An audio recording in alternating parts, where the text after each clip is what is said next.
The Complete Works of Swami Vivekananda, by Swami Vivekananda. Volume 3, Bhakti Yoga. Chapter 6. Incarnate Teachers and Incarnation. Wherever his name is spoken, that very place is holy.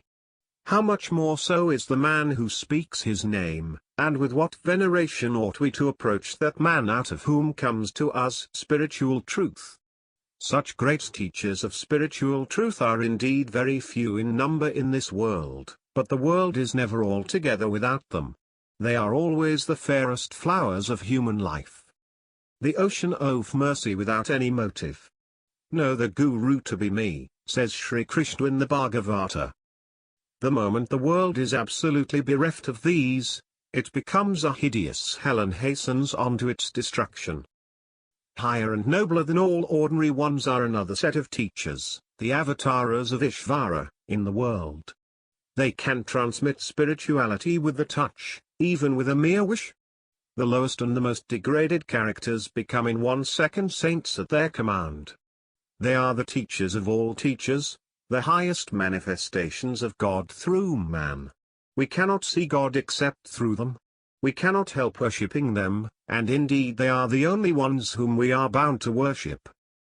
No man can really see God except through these human manifestations.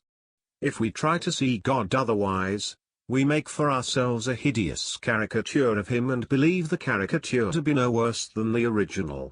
There is a story of an ignorant man who was asked to make an image of the god Shiva, and who, after days of hard struggle, manufactured only the image of a monkey.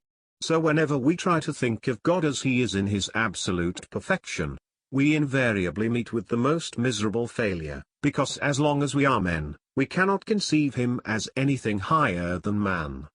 The time will come when we shall transcend our human nature and know him as he is, but as long as we are men, we must worship him in man and as man. Talk as you may, try as you may, you cannot think of God except as a man. You may deliver great intellectual discourses on God and on all things under the sun, become great rationalists and prove to your satisfaction that all these accounts of the avatars of God as man are nonsense. But let us come for a moment to practical common sense. What is there behind this kind of remarkable intellect? Zero, nothing, simply so much froth. When next you hear a man delivering a great intellectual lecture against this worship of the avatars of God, get hold of him and ask what his idea of God is, what he understands by omnipotence, omnipresence, and all similar terms, beyond the spelling of the words. He really means nothing by them.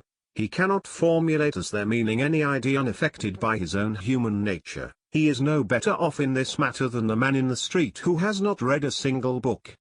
That man in the street, however, is quiet and does not disturb the peace of the world, while this big talker creates disturbance and misery among mankind.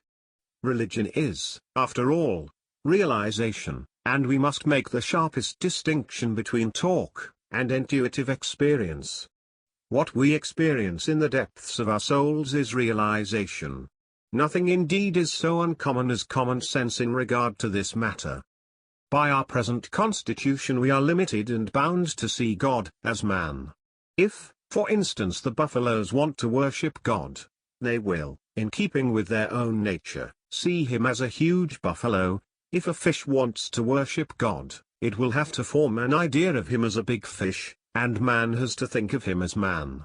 And these various conceptions are not due to morbidly active imagination.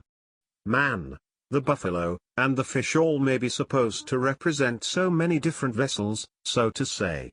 All these vessels go to the sea of God to get filled with water, each according to its own shape and capacity. In the man the water takes the shape of man, in the buffalo, the shape of a buffalo, and in the fish, the shape of a fish. In each of these vessels there is the same water of the sea of God. When men see him, they see him as man, and the animals, if they have any conception of God at all, must see him as animal, each according to its own ideal. So we cannot help seeing God as man, and, therefore, we are bound to worship him as man. There is no other way. Two kinds of men do not worship God as man. the human brute who has no religion, and the Paramahamsa who has risen beyond all the weaknesses of humanity and has transcended the limits of his own human nature. To him all nature has become his own self. He alone can worship God as he is. Here, too, as in all other cases, the two extremes meet. The extreme of ignorance and the other extreme of knowledge. Neither of these go through acts of worship.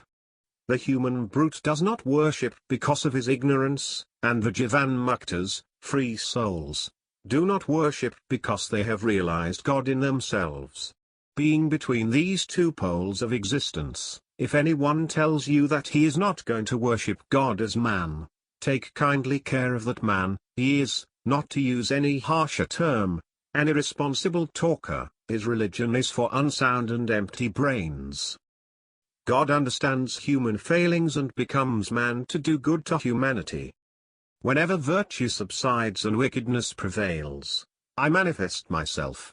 To establish virtue, to destroy evil, to save the good, I come from Yuga, age, to Yuga.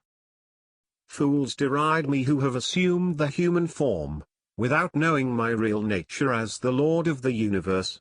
Such is Sri Krishna's declaration in the Gita on Incarnation. When a huge tidal wave comes, says Bhagavan Sri Ramakrishna, all the little brooks and ditches become full to the brim without any effort or consciousness on their own part. So when an incarnation comes, a tidal wave of spirituality breaks upon the world, and people feel spirituality almost full in the air.